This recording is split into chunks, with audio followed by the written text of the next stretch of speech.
I openly admit that I am a klutz. I am a total loser when it comes to walking a perfectly straight path. I'm going to trip somewhere along the way. Once or twice a year, I somehow, some way dump my inkwell. The most oddball accidents, and it's always some sort of shape of laziness. My most recent is based solely on this laptop writing desk that I have that I set on the sofa, and with a wild dog, things collided, and the end result was yet another mess to clean up.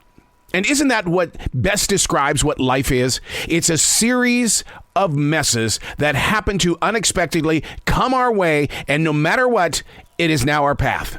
The identity of the experience may or may not change the way that we lean into life's everyday story.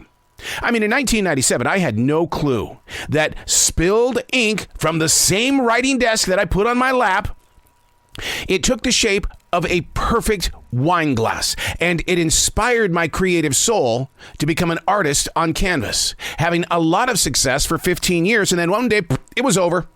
It just went away. I don't know where it is. But a creative mind is never in a moment of, well, can we sit down and talk about this? No, we always want to grow forward. We always want to get to that next level. But I will tell you, though, the conversation I had today with songwriting Hall of Famer Don McLean, he said, you just got to be yourself. Don't be anybody else. If this is what you truly want, then make it happen and stick to the plan. You can always go back and remix and remaster, but never give up on the artist self that you are. Hey, it's Arrow. This is the Daily Mess, a chronological walk through an everyday world. I am a daily writer, a silent wolf. I look at life and I study it. Spilled ink. Did I get pissed off? No. I look at things like that and go, whoa, okay. Is there going to be a change? Am I going to be inspired to move back to the canvas again? Ooh, this is exciting. But there's no reason to raise your anxiety level. Just move with the unexpected. This is the Daily Mess.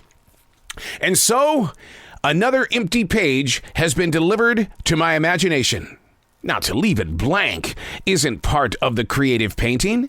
Unlocking an early morning flow can easily be challenged by the existence of relocating energy. But why say no to yourself?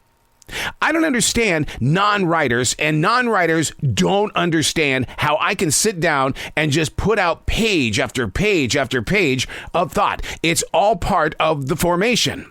Making my way through excuses is something I thought everyone can do. I spoke with an author yesterday that really supported the idea that all people should figure out a way to put their story on a page. But most people don't think like that. What they do is they say, I'm okay. There's nothing exciting in my life. And yet, for each and every one of us, as a daily writer, yes, there is. There's always something exciting in your life. What you think is mundane could be very, very entertaining, or just something interesting to pick up and read. My mother and sister were not writers. They're now gone.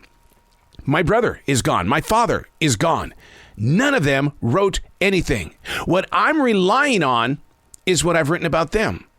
But where I feel guilty as a writer is that my interpretation of that relationship?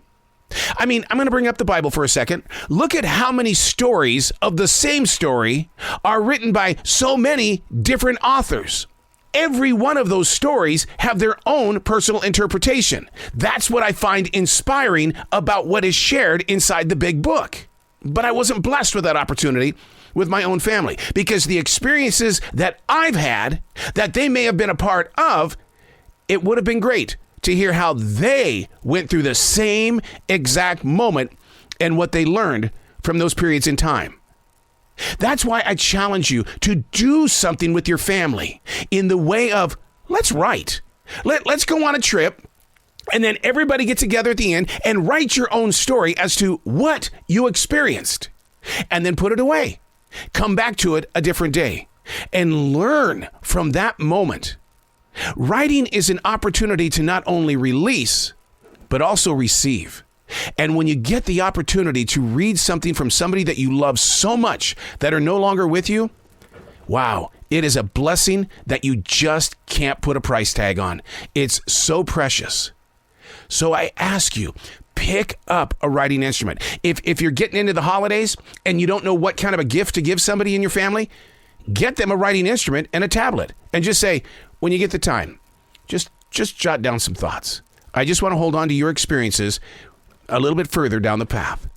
I'm Arrow, and that's the Daily Mess.